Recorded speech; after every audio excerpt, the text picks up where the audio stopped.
Startled by a sudden thunderstorm, Matrine woke from a nightmare of his memories during war. His nightmares were always about him running from his enemies. He kept remembering the dead bodies of his comrades and friends being paralyzed. His trauma never ceased, and he is now branded with PTSD. And that is his story. Are you perhaps wondering why he didn't receive treatment? Actually, he tried several treatments. But guess what? They all failed in treating him. Matt's experience was truly heartbreaking.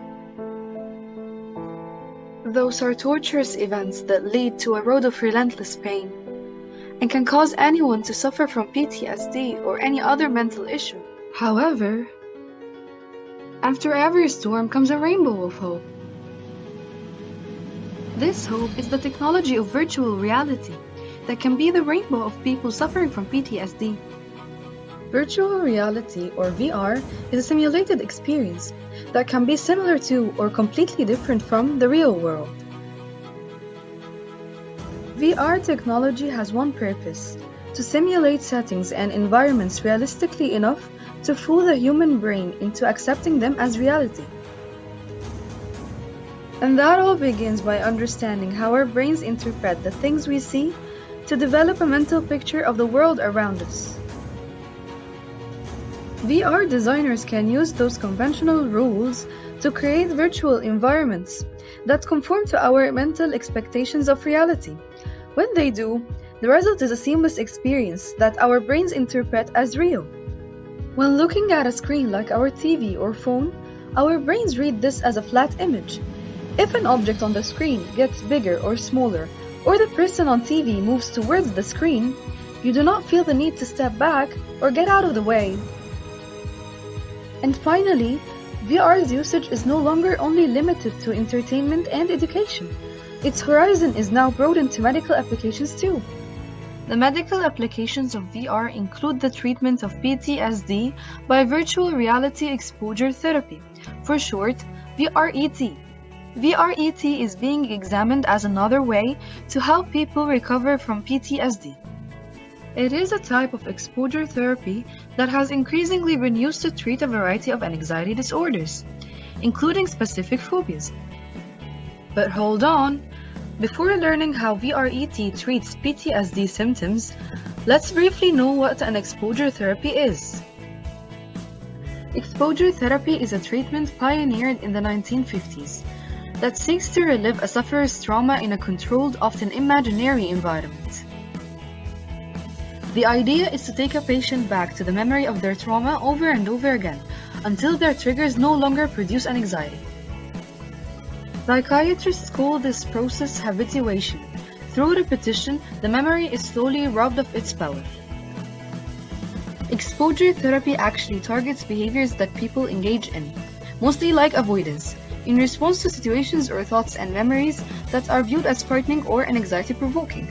For example, someone who's afraid of public speaking might drop a class in which he has to give a speech. If not addressed, avoidance behavior can become more extreme and interfere with a person's quality of life. It can also make PTSD symptoms stick around longer or even become worse. That brings us back to VR. So how can VR be related to exposure therapy and lead to VRET? In VRET, an individual is immersed in a computer-generated virtual environment, either through the use of a head-mounted display device or entry into a computer-automated room where images are present all around. The environment can be programmed to help the person directly confront feared situations or locations that may not be safe to encounter in real life. Great! Now let's stop all the theoretical information. We all need evidence that the treatment actually worked with PTSD patients, right? Listen up! VRET for PTSD has been examined in Vietnam War combat veterans, and the virtual environment in which a person is immersed has included imagery that a soldier may come into contact with during combat. And the result is that soldiers experienced a reduction in their PTSD symptoms following VRET sessions. The process of VRET for the soldiers went like this. Each pulled on a VR headset and was transported to a jungle clearing, or the passenger seat of a Huey helicopter. A therapist then manipulated the sights and sounds in crude ways, while each patient told of their trauma. Inside the headset, the virtual world is crudely rendered, like an aging PlayStation game, all fuzzy textures plastered to blocky 3D objects. That such an obviously fabricated world can have such an impact on PTSD sufferers seems strange, until you experience it yourself. Virtual reality fools the human brain by linking the movement of the camera to your head's movements. Look up and you'll see the virtual sun wheeling in the virtual sky. Look down and you'll see the grass. VR creators refer to the mystical effect as presence. No matter how crude or abstract the virtual world around you, your mind is tricked into believing that you're there, in mind and body and soul. It's the trickery that is leveraged by the PTSD treatment. VRET is an expensive technology, so not all clinicians currently use this procedure. Until VRET is more widely available, it's important to know that this therapy remains a very effective way of reducing PTSD symptoms. Recall the meaning of virtual reality? It is the use of computer technology to create a simulated environment. The user is placed inside an experience and becomes able to interact with 3D worlds. There are 4 important aspects in VR: field of view, sound effects, head and position tracking, and frame rate. Humans are capable of a much wider field of view than today's headsets can provide. An average human can see the environment around them in a roughly 200 to 220 degree arc around their head. Designers use sound effects to convey a sense of 3-dimensional space to the user. Today, cutting-edge VR relies on a technology called spatial audio to create a simulated audio landscape that matches the visuals created by VR. The real magic of VR doesn't come from how convincing the visuals or sound are. It comes from the fact that users can move within a virtual space that adjusts to their position. It's what separates a VR headset from a simple set of video viewing glasses. The main idea is tricking your brain into motion. Patients who suffer from PTSD always feel in danger and are easily startled. They also experience insomnia and overwhelming guilt. Neuroplasticity is the ability of the brain to change and adapt to surrounding environment. So when a part of the brain is too stressed to function normally, as in the case of PTSD, a part of the patient body is temporarily paralyzed.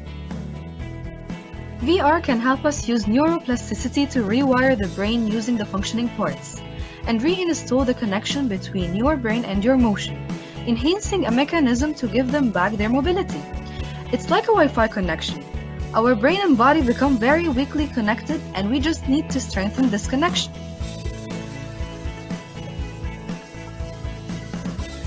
Virtual reality opens the opportunity to interact with objects that may not be available in real life, making it more fun than traditional therapy.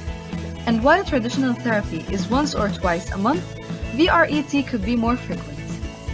As VR technology continues to improve, the capability and reach of VR-based therapy will increase without a doubt.